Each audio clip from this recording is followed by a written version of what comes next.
Thanks for tuning in to the Urban Scope podcast. We're back with another one. Today, I'll be talking about um an interview that Dr. Dre did with Complex Magazine. Well, Complex Magazine. Um, in the interview, he said some interesting things. So, in the interview, he said that the last person or last album that inspired him was Kendrick Lamar's To Pimp a Butterfly and Good Kid, Mad City back in 2012 and 2015, respectively. Um, of course, he was the executive producer on both of those albums, but uh, the point of contention is he hasn't been inspired by an artist or an album in almost 10 years. So that's a wide range or wide span to not be inspired by any artist or album, especially when so much music has come out in that 10-year period. And I'll break it down for you, some of the albums that released in the 10 years that have been labeled as very good albums or even in some respects, classics. Um, but just a little background, Kendrick Lamar is also signed underneath the Interscope umbrella under Dr. Dre as well. So it could be a little bit of I want to say bias, but a little bit of favoritism as far as these comments, and also with the run that Kendrick Lamar is on, is very different kind of run. So it's easy to kind of attach to that train right now. But his right hand man, or one of the first guys that he signed, was an Eminem who released, I believe, 2 or 3 projects during this time. So I don't know if he was just caught off the spot and he just gave an answer. But like I said, Dr. Dre is a musical genius and a producer and rapper and artist and businessman. He's very strategic, and I think he thinks about things before he says them. So um, I take everything what he says with merit. So I kind of go through some of the albums and artists that released in that 10-year period from 2015 to now, um, and kind of talk about what I think or how do I feel about Dr. Dre's comments with Complex Magazine, and if they have any merit to them, in my opinion. So some of the albums that have been released, or some of the artists that released music since 2015, you have a Wale, Rick Ross, Drake, Kanye West, Lil Wayne, Jay-Z, The Game, Pusha T, and I'm pretty sure I'm missing several others in that mix, but that was pretty much the highlights of who dropped during that time, other than Kendrick Lamar. And also, I mentioned Eminem as well. Um, when you think about the albums that were released since 2015, you have a 444 by Jay-Z, The Life of Pablo by Kanye West, Views from Drake, The Carter 5 from Lil Wayne, Carter 4 from Lil Wayne, Port of Miami 2 from Rick Ross, the documentary 2 from The Game, Born to Rap from The Game, and Daytona from Pusha T. Now, all those albums and artists, there are some classic discographies within them.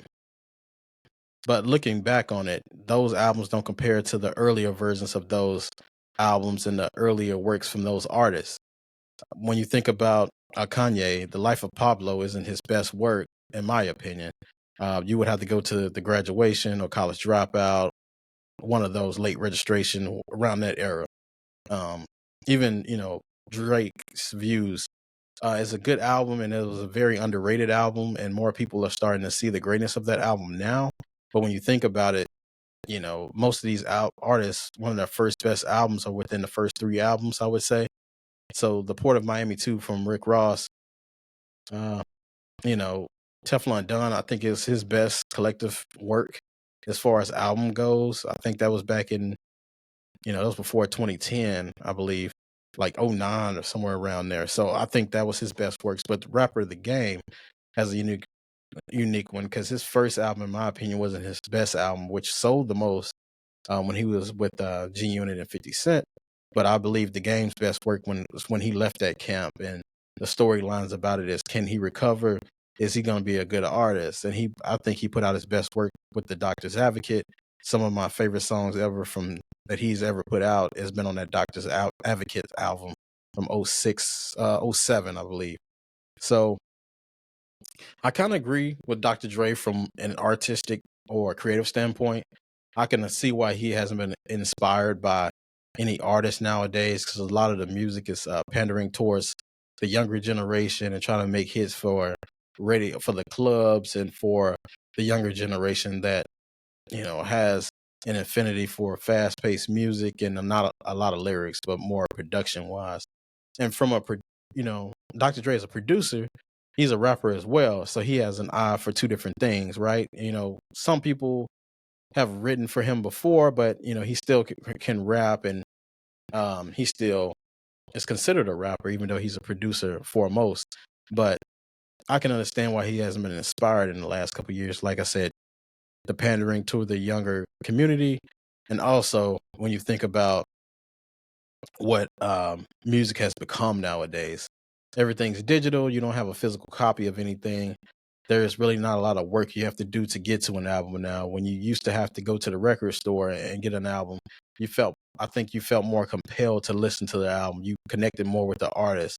You had the physical work from the artist. Having it digitally feels a little bit different. So I'm not sure if he's attacking it from that standpoint, but that's just one of my personal beliefs that I always believe about the connection between the artist and the listener. Um, there's no stable force anymore. There's no solid foundation that you connect anymore. I mean, you have the merchandise still now, but merchandise is way different than actually having a product that they're trying to push. Getting a digital gift card and getting a physical gift card is way different. I mean, you get the same result at the end of the day, but actually having it in your hand and knowing that it's secure is something different. And that's what the album is. Because we always know the thing about buying digital things is they can pull that stuff whenever they want to. I'm not sure if sometimes you can buy it and you secure it, but how many times have you watched the music album on Netflix or Hulu, and you see that it's disappeared, and they'll get the movie back a couple months later, maybe a year or two later. Now you're trying to find where to watch the movie, and you relied on this digital source that wasn't too reliable. But that's just me on my soapbox again about that. Um, but a little background also on Dr. Dre is Dr. Dre was a part of NWA, and they were one of the first people or first groups to do reality raps, to rap about things they actually saw, to rap about the streets, to give their own autobiography, their own account of what's happening in the world.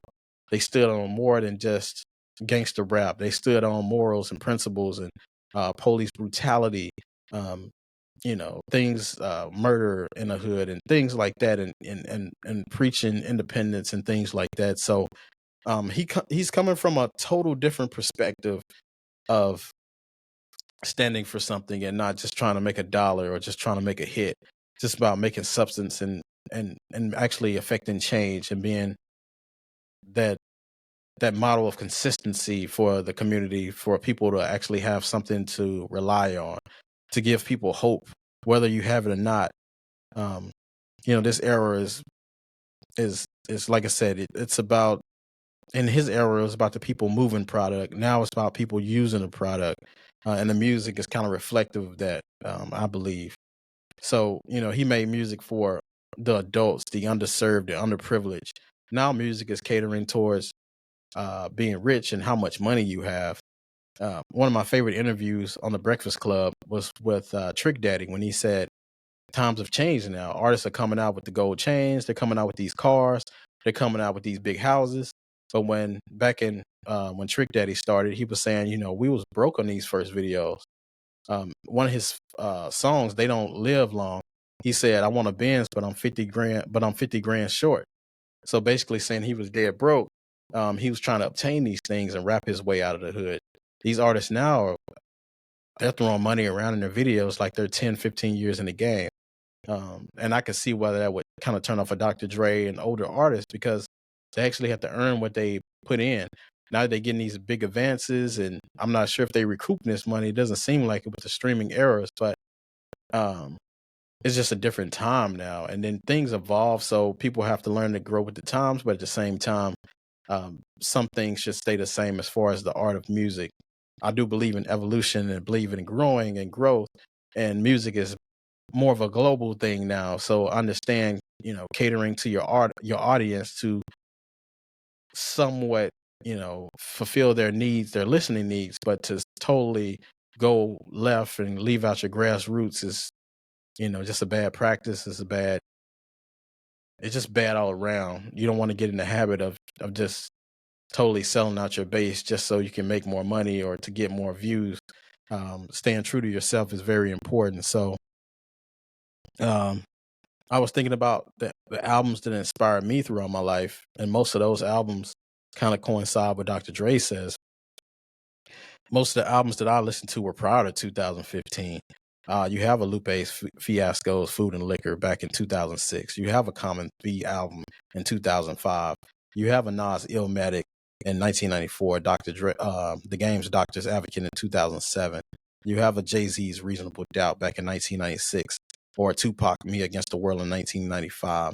Now, these pieces of work had so much originality and so much uniqueness to them. It wasn't a lot of parody in their music.